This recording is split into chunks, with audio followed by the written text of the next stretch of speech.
Nabanggit nga po ni DOJ Secretary Boying Remulla na parang bullying na raw yung ginagawa sa mga executive officials kahapon diyan po sa naging hearing. Ano po ang reaksyon ninyo dito sa naging pahayag na ito ng kalihim? Wala po kami intention na mambuli dito. Ang aming intention was to find out the truth.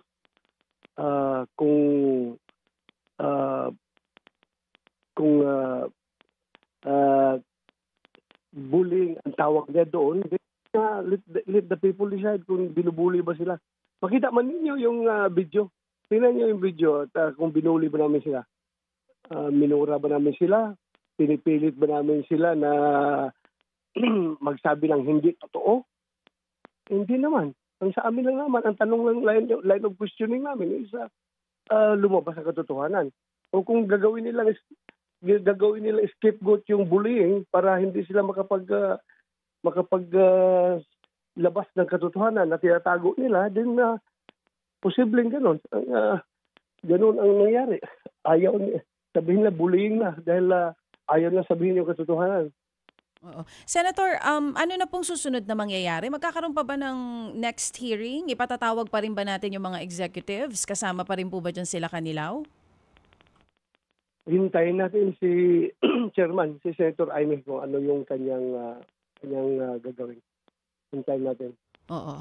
Oo. Senator, kamustahin ko lang din, nakapag-usap na po ba kayo ni Vice President Sara Duterte o ng ilan pa po sa kampo ng Duterte? Nakamusta niyo po ba ang sitwasyon ng ating dating Pangulong Duterte sa ICC sa The Hague?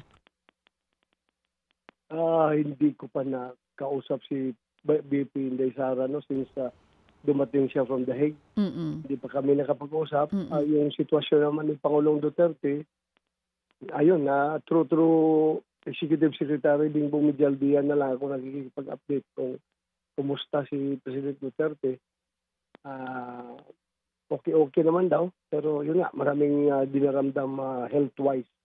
Ultimo si Bingbong Mijaldian ay inoperahan, no? Inoperahan dahil nag-collapse siya doon. So, ganun ang sitwasyon lang. Matatanda na sila. They're both 80 plus years old. So, talagang hindi na dapat talaga binyahe yun. Dito na lang, nalagaan na lang sana. Kung gusto na ikulong, dito na lang sana ikulong sa atin. Sige lang.